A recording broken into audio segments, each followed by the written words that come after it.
इसरो की एक और ऐतिहासिक छलांग, गगनयान मिशन के क्रू मॉड्यूल की सफल लॉन्चिंग। पीएम मोदी ने वैज्ञानिकों को दी बधाई, बताया पहले मानव अंतरिक्ष उड़ान कार्यक्रम को साकार करने की दिशा में और करीब ले जाने वाला कदम।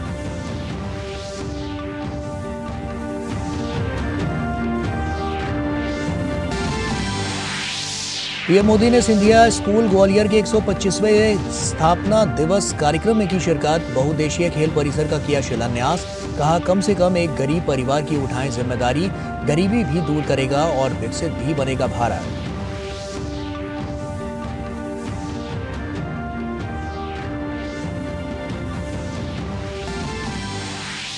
पैसे लेकर सवाल पूछने के आरोपों में घिरी महुआ मोइत्रा की नहीं कम हो रही है मुश्किलें। भाजपा सांसद निशिकांत दुबे ने लोकपाल में दर्ज कराया मामला। कहा चंद टके के लिए गिरवी रखी देश की सुरक्षा। भाजपा ने जांच की मांग की, टीएमसी ने बनाई मामले से दूरी।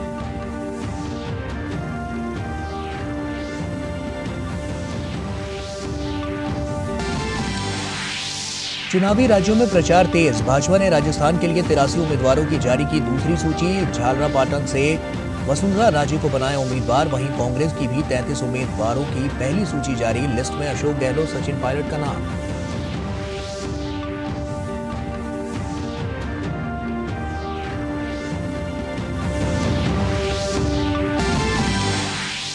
राफा क्रॉसिंग खुलने के बाद भोजन और दवाइयों से लदे ट्रक मिस्र से गाजा पहुंचना शुरू। सहायता समूहों ने कहा एक दिन में 20 ट्रक पर्याप्त नहीं।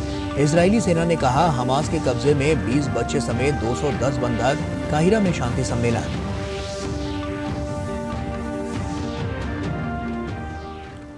नमस्कार, आप देख रहे हैं डीडी न्यूज। आपके साथ मैं हूं गौरव श्रीवास्तव।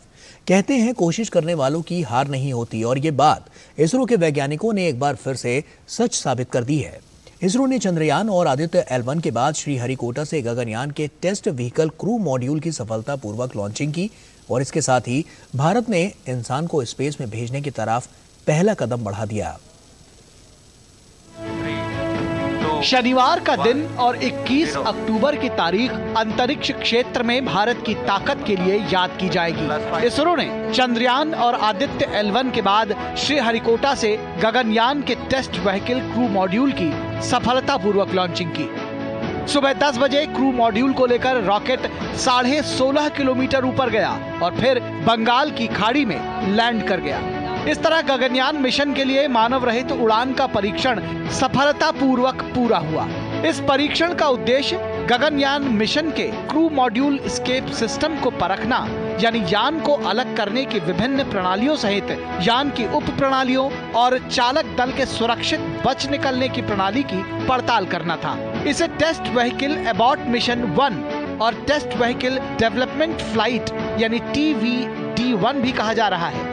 इस सफल परीक्षण से भारत उन चुनिंदा देशों में शामिल हो गया जो खुद एक चालक दल अंतरिक्ष यान लॉन्च कर सकते हैं। इसरो प्रमुख ने इस सफलता पर खुशी जताते हुए कहा कि TVD1 के जरिए डेटा एनालिसिस से नई जानकारियां सामने आएंगी। I'm very happy to announce the successful accomplishment of the TVD1 mission.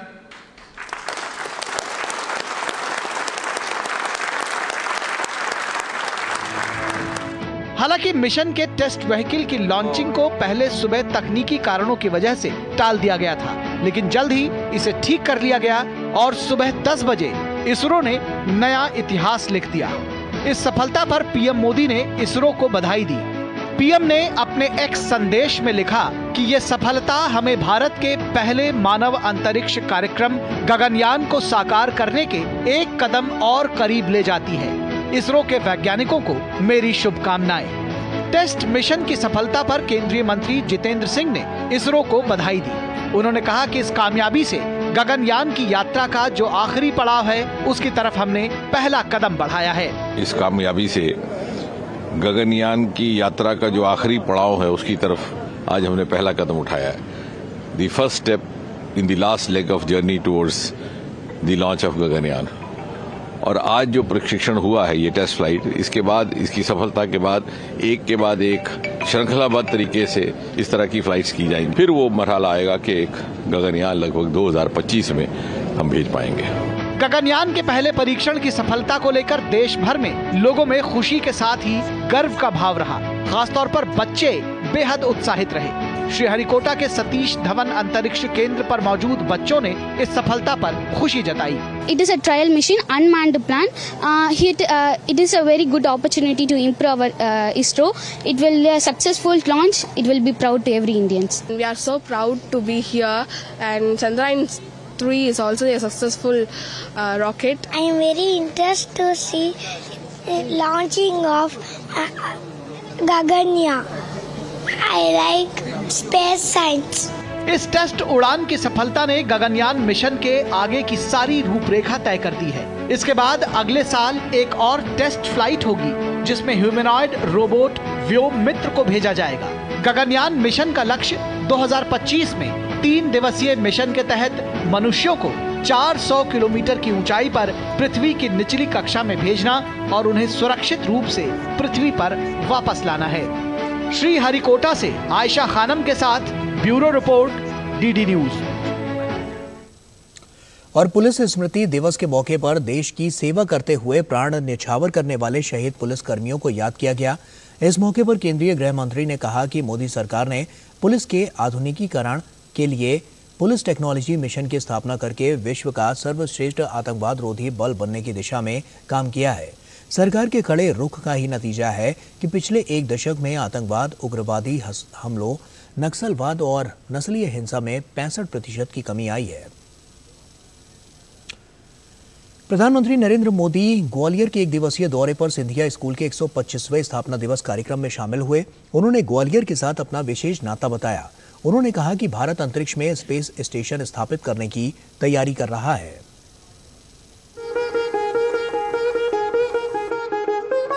Gwalior में सिंधिया स्कूल के 125वें स्थापना दिवस पर आयोजित कार्यक्रम में पीएम मोदी ने युवाओं से देश के विकास में अहम भूमिका निभाने का आह्वान किया। उन्होंने उनसे विकसित भारत बनाने, राष्ट्र प्रथम की सोच अपनाने, नवोन्मेष और शोध का संकल्प लेने को कहा। उन्होंने इस मौके पर स्कूल में बहुउद्देशीय खेल परिसर की आधारशिला रखी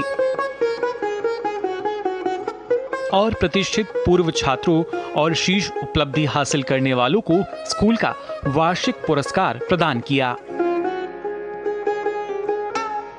कार्यक्रम के दौरान एक स्मारक डाक टिकट भी जारी किया गया। पीएम ने देश के विकास के लिए तत्कालिक लाभ के लिए काम करने के बजाय दीर्घकालिक योजना को अपनाने पर जोर दिया। शॉर्टकट आपको भले कुछ तात्कालिक लाभ पहुंचा दे, लेकिन आपको लॉन्ग टर्म सोचने के साथ ही काम करना चाहिए। जो भी व्यक्ति समाज में या सियासत में तात्कालिक स्वार्थ के लिए काम करता है, उससे समाज का, राष्ट्र का नुकसान ही होता है। हमारी सरकार को 10 साल हो रहे हैं। इन 10 वर्षों में देश ने लॉन्ग टर्म प्लानिंग के साथ जो फैसले लिए हैं वो अभूतपूर्व है। हमने देश को कितने ही पेंडिंग फैसलों के बोझ से मुक्त किया है। पीएम मोदी ने कहा कि भारत गरीबी भी दूर करेगा और विकसित भी बनेगा। आज का भारत जो भी कर रहा है वह मेगा स्केल पर कर रहा है। उन्होंने कहा कि युवाओं के सपने और संकल्प दोनों बड़े होने चाहिए। जब तक देश में एक भी गरीब ऐसा है जिसके पास गैस कनेक्शन नहीं, बैंक अकाउंट नहीं, पक्का घर नहीं, आयुष्मान कार्ड नहीं है, हम चैन से नहीं बैठेंगे। भारत से गरीबी दूर करने के लिए ये बहुत जरूरी है। इसी रास्ते पर चलकर 5 सालों में ही 13.5 करोड़ लोग गरीबी से बाहर आए हैं। इसी रास्ते पर चलते हुए भारत गरीबी भी दूर करेगा और विकसित भी बनेगा। पीएम मोदी ने युवाओं से आत्मनिर्भर भारत के संकल्प को आगे बढ़ाने का आह्वान किया। उन्होंने कहा कि युवाओं को हमेशा आउट ऑफ द बॉक्स सोचना चाहिए। हमने डिफेंस सेक्टर को भी आप जैसे युवाओं के लिए ओपन कर दिया। ऐसे कितने ही सेक्टर्स हैं जब भारत में आपके लिए बन रहे हैं। आपको मेक इन इंडिया के संकल्प को आगे बढ़ाना है, आपको आत्मनिर्भर भारत के संकल्प को आगे बढ़ाना है। मेरा एक और मंत्र याद रखिएगा, हमेशा आउट ऑफ द बॉक्स सोचिए। प्रधानमंत्री नरेंद्र मोदी ने ग्वालियर और सिंधिया स्कूल के साथ अपने विशेष रिश्तों का भी जिक्र किया। उन्होंने कहा कि वे काशी के सांसद हैं और इसकी सेवा करने में सिंधिया परिवार की महत्वपूर्ण भूमिका रही है। उन्होंने कहा कि आज भारत सफलता की जिस ऊंचाई पर है वह अभूतपूर्व है और पूरे विश्व में भारत की धाक जमी हुई है। साथ ही पीएम ने कहा कि आज भारत दुनिया की सबसे तेजी से बढ़ती हुई अर्थव्यवस्था है और इसके लिए कुछ भी असंभव नहीं है। ब्यूरो इनपुट के साथ ग्वालियर से अनुज यादव की रिपोर्ट, डीडी न्यूज। और राजस्थान के खैरथल में विशेष समुदाय के लोगों ने दलित समाज के 2 युवकों पर चाकुओं से ताबड़तोड़ हमला कर दिया। हमले में एक दलित युवक की मौके पर ही मौत हो गई, जबकि उसका दोस्त गंभीर रूप से घायल है। घटना के बाद ग्रामीण धरने पर बैठ गए हैं और गांव में तनाव व्याप्त है। प्रथम दृष्टया यह है कि इनमें के जो मोनू जाटव जो है दांतला का, ये ट्रेन में आ रहा था, तो इसके जो खिगची वाले जो लड़कों से, जो जाटव और मेघवाल समाज के ही थे, उनसे कोई किसी बात पर झगड़ा हुआ है। वो झगड़ा होने से फिर उसने जैसे ट्रेन से उतरा तो उस झगड़े का बदला लेने के लिए मुनफेद और काला और ये करण सरदार, इनकी टीम को बुला लिया वापस, और बुला के उन्होंने वापस जाके मारपीट की। उस मारपीट के दौरान चाकूबाजी हुई है, जिसमें योगेंद्र जो है उसकी गले में ज़्यादा उसी टाइम ज़्यादा लगने से वहीं ऊपर गिर गया, और अमित भी उस टाइम घायल हो गया था। तो अमित को तो वहाँ पर हॉस्पिटल में एडमिट करवाया गया और योगेंद्र को यहाँ अलवर रेफर किया। अलवर में दौरान इलाज उसकी डेथ हो गई। और वहीं राजस्थान में बीजेपी ने 83 उम्मीदवारों की अपनी दूसरी सूची जारी की और वसुंधरा राजे सिंधिया, सतीश पुनिया और राजेंद्र राठौड़ जैसे दिग्गजों को मैदान में उतारा है। तो वहीं बड़े इंतजार के बाद कांग्रेस ने भी 33 उम्मीदवारों की पहली सूची जारी की है। इस सूची में अशोक गहलोत और सचिन पायलट के नाम शामिल हैं। उधर मध्य प्रदेश में भाजपा ने 228 उम्मीदवारों के नाम का ऐलान किया। यूं तो प्रत्याशियों की सूची जारी करना पार्टी के लिए सामान्य प्रक्रिया का हिस्सा है, पर राजस्थान में कांग्रेस को सूची जारी करने में पसीने छूट गए और अब जाकर पहली सूची जारी हो पाई है। आपसी द्वंद के कारण अनिर्णय की स्थिति के चलते कांग्रेस ने आगामी राजस्थान विधानसभा चुनाव के लिए 33 उम्मीदवारों की पहली सूची शनिवार को जारी की।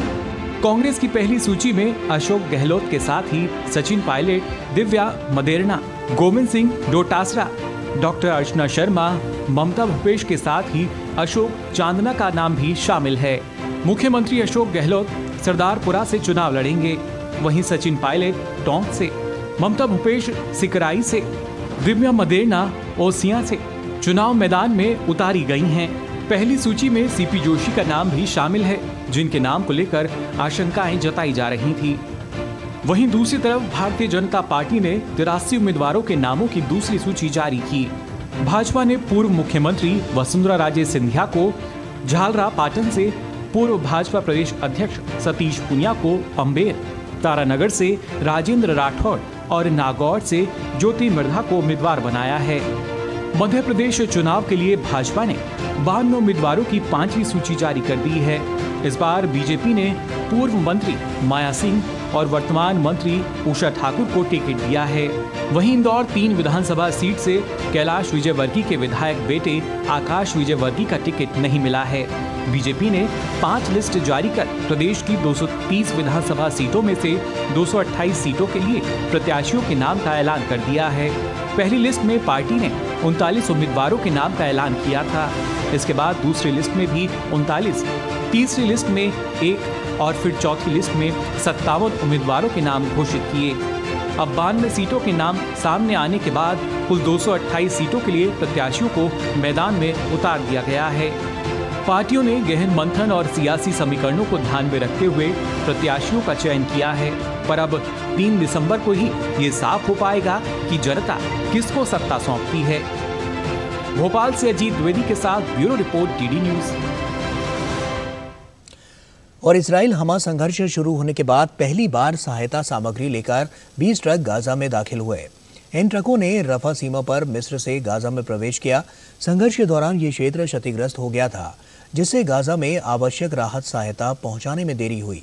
विश्व स्वास्थ्य संगठन का कहना है कि वो गाजा के अस्पतालों को चिकित्सा आपूर्ति सुनिश्चित करने के लिए मिस्र और फिलिस्तीन रेड क्रिसेंट सोसाइटी के साथ काम कर रहा है।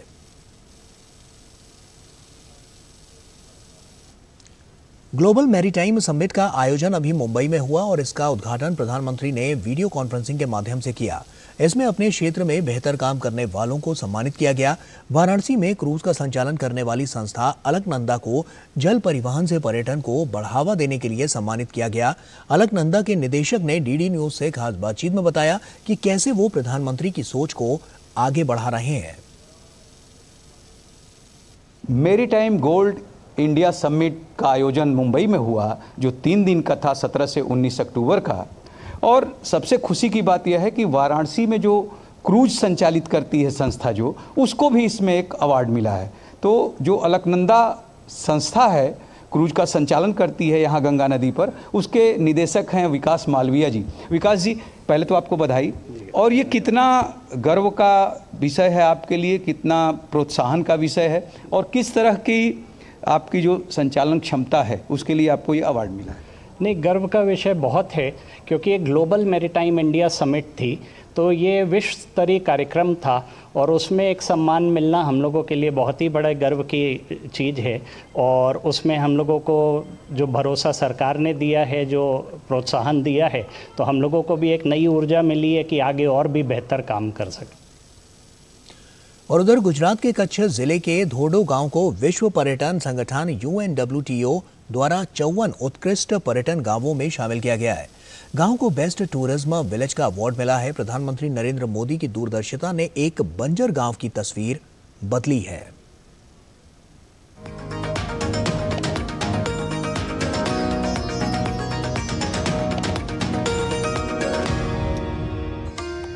उज़्बेकिस्तान के समरकंद में the world tourism organisation UNWTO की आम सभा की बैठक आयोजित की गई, जिसमें इस साल के सर्वश्रेष्ठ पर्यटन गांव के 54 नामों की घोषणा की गई। गुजरात के कच्छ जिले का धोडो गांव भारत से इस सूची में शामिल किया गया एकमात्र गांव है। गौरतलब है कि इस सूची में 54 नाम जुड़ने से अब दुनिया के सर्वश्रेष्ठ पर्यटन गांवों में गांवों की कुल संख्या 190 हो गई है। कच्छ का रेगिस्तान गुजरात की एक विशिष्ट विशेषता है। गुजरात सरकार द्वारा हर साल सफेद रेगिस्तान में आयोजित रणोत्सव के माध्यम से देश विदेश से कई पर्यटक धोडो आते हैं। कच्छ के लोगों को इस सम्मान से गर्व की अनुभूति हो रही है। मुख्यमंत्री भूपेंद्र पटेल ने भी इस उपलब्धि पर खुशी जताई है। 2007 में पहली बार गुजरात के तत्कालीन मुख्यमंत्री नरेंद्र मोदी ने ही दुनिया को धोडो के पास स्थित सफेद रण से परिचित करवाया। तब जाकर लोगों को पता चला कि गुजरात के ग्रेटर रण में कोई इतनी सुंदर जगह भी है जो पूनम की रात में हीरे मोतियों की तरह जगमगा उठती है। इसके बाद ही कच्छ एक पर्यटन स्थल बन गया। रण उत्सव के जरिए 3 महीने में पूरे साल की आमदनी कमाने के कारण स्थानीय लोगों की जिंदगी काफी बदल चुकी है। हम ये कभी कल्पना भी नहीं कर सकते थे कि इतना डेवलपमेंट होगा, इतना हमारे रणोत्सव की वजह से हमारे गांव को बेनिफिट मिलेगा कि ये जो धोरडो है ये इंटरनेशनल लेवल पे इतनी प्रख्याति उसको मिलेगी और उसका नाम होगा। ये हकीकत में तो बहुत बड़ा काम हुआ है। हम आभारी है नरेंद्र मोदी साहब का। बहुत खुशी भी और बड़ी गर्व की बात है। इससे बहुत ज़्यादा फायदा होगा। जो विकास हुआ है उसमें और भी ज़्यादा विकास होगा, टूरिस्ट ज़्यादा आएंगे। गौरतलब है कि प्रधानमंत्री नरेंद्र भाई मोदी की दूरदर्शिता से ही सालों पहले कच्छ के धोडो में रणोत्सव की शुरुआत हुई है, जिससे धोडो सहित पूरे कच्छ को वैश्विक पर्यटन मानचित्र पर प्रमुख स्थान मिला है। वसुधैव कुटुंबकम के मंत्र को साकार करने के लिए दुनिया भर से पर्यटक यहां आते हैं। कच्छ नहीं देखा तो कुछ नहीं देखा की पंक्ति को चरितार्थ करने वाला और दुनिया भर के पर्यटकों को अपनी ओर आकर्षित करने वाला सफेद रेगिस्तान हमेशा काफी चर्चा में रहता है। हर साल यहां अलग अलग थीम पर रण उत्सव का आयोजन किया जाता है। इस साल रण उत्सव 10 नवंबर से शुरू होगा और फरवरी 2024 तक चलेगा। ये उत्सव धोरडो गांव में होता है। रण उत्सव में कला, संस्कृति, संगीत का अनोखा संगम देखने को मिलता है। सफेद नमक के रेगिस्तान में मनाए जाने वाले इस उत्सव में देश ही नहीं दुनिया भर से लोग हिस्सा लेने आते हैं।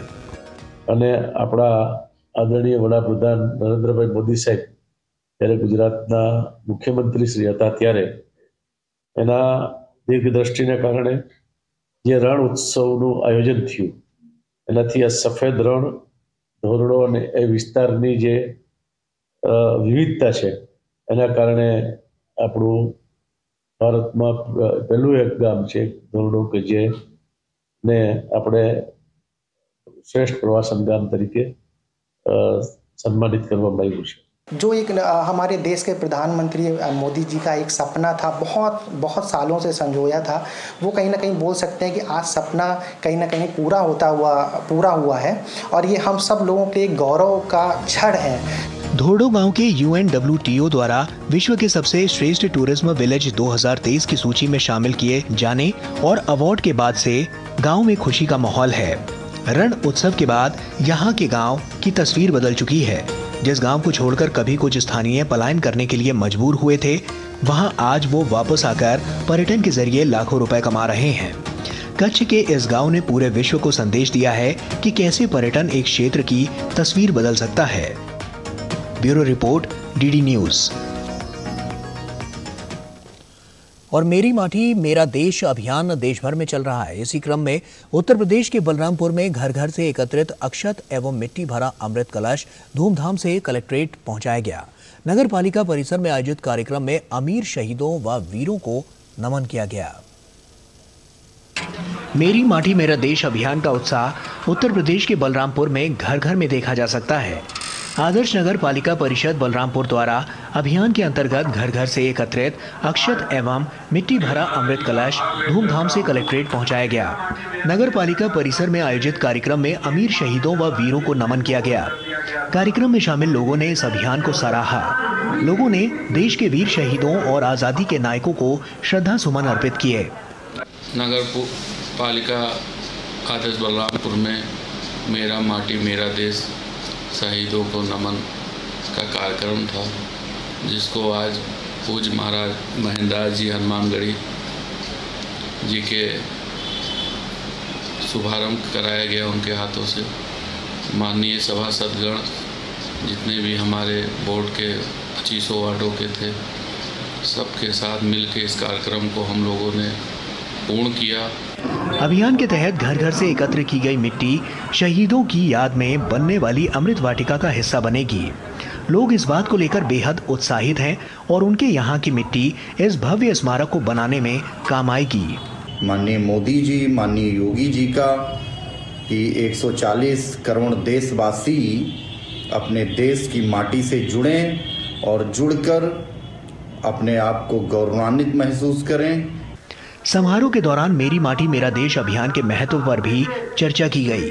वक्ताओं ने कहा कि प्रधानमंत्री मोदी के नेतृत्व में देश न केवल निरंतर प्रगति कर रहा है, बल्कि अपने नायकों की यादों को भी संजो रहा है। Bureau report, DD news. हर बार की तरह इस साल भी अयोध्या वासियों के लिए रामलीला खास होने वाली है। नामचीन फिल्मी सितारों वाली रामलीला का मंचन देखने भारी भीड़ अयोध्या में उमड़ रही है। इन सितारों में रवि किशन, मनोज तिवारी, भाग्यश्री, राकेश बेदी और अवतार गिल जैसे बड़े पर्दे के दिग्गज कलाकार शामिल हैं।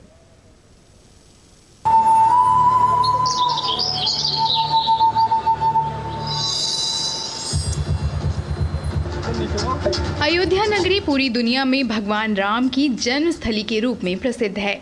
यहाँ की रामलीला भी अपनी विशेषता के लिए विश्वविख्यात है।